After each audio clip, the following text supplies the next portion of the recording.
mais également en termes d'accès à l'information et surtout a été renforcée par des consultations beaucoup plus approfondies dans le cadre de l'amélioration toujours de l'indice de gouvernance de NRJI pour pouvoir, en termes de méthodologie, prendre en compte les spécificités et réalités locales.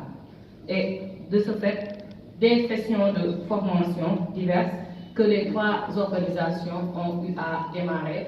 Le week-end passé, NRJI était sur tout ce qui a trait avec le renforcement des capacités des acteurs, sur la gestion des revenus, mais également sur la transition énergétique. Et de ce fait, à ce jour, il y a 15 mécanismes locaux qui sont mis en place par nos organisations, le Forum civil et l'ONG 3D, mais également en termes de formation, 30 organisations de manière générale au niveau national et OCD sont renforcées. Et par ricochet, des membres ou bien des collaborateurs de ces organisations, ça fait plus ou moins 404 à ce jour.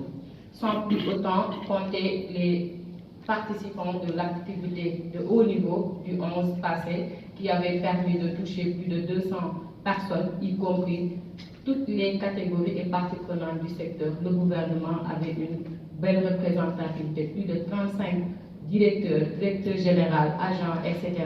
étaient là avec toutes les institutions dédiées, sans plus compter les organisations de la société civile, les médias, les institutions, les collectivités, entre autres. Et donc, en termes d'action citoyenne de manière générale, c'est aujourd'hui plus de 7500 personnes qui sont touchées à travers ces différentes activités en termes de campagne de sensibilisation, mais également forum communautaire. Le forum civil a pu organiser des forats communautaires dans les zones d'intervention du projet, mais également un dialogue communautaire que notre cher champion Biram revenira tout à l'heure. Mais en termes d'assistance aussi, de manière générale, on peut noter que le projet est en train d'appuyer les parties prenantes, les journalistes, sur tout ce qui a trait avec l'accès aux sources de données pour pouvoir étayer leur publication, entre autres. Et des observatoires et cadres citoyens, des CPC, de l'ONG 3D et Forum Civil sont en train d'être développés sur les zones avec aussi une approche d'harmonisation pour éviter que des doublons se passent au niveau communautaire. Donc à ce jour, c'est à peu près ça les premières réalisations statistiques, mais sur le plan qualitatif, je pense que le panel de haut niveau, la dernière fois, on peut relever 3 premiers résultats.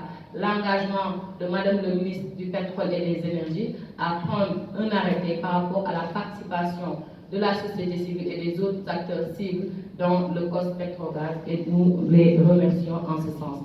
Mais également l'engagement des parlementaires à pouvoir beaucoup s'engager pour adresser les questions relatives à la gestion des revenus, mais surtout l'effectivité des fonds d'appui aux générations actuelles et futures. Et les demandes, comme en termes d'expression de besoins des autorités administratives locales, je peux citer Madame le gouverneur de la région de Fatick, qui disait que c'est une urgence et une priorité que le programme précis puisse les accompagner au niveau local, parce que ça constitue un besoin réel et une urgence. Et relativement à l'aspect genre et inclusion, je l'avais tantôt dit, les femmes, les jeunes, les handicapés, entre autres, sont sous-représentés dans ce secteur. Et c'est le moment aussi, à travers ce projet, de pouvoir les donner la voix, mais également les appuyer à leur autonomisation. Parce que le développement, la pauvreté, on ne peut pas les adresser sans l'autonomisation des femmes. Donc, ça, c'est des principes et des approches du projet. Et c'est en ce sens que nos différentes organisations, de par leurs différentes expertises, vont assurer la complémentarité pour pouvoir y arriver. Nous sommes à la première année d'exécution. Il nous reste 3 ans. Et notre souhait aussi, c'est toujours de recueillir vos attentes et vos besoins spécifiques afin de pouvoir les tenir compte dans l'exécution de ce programme USAID précis. Je vous remercie de votre attention.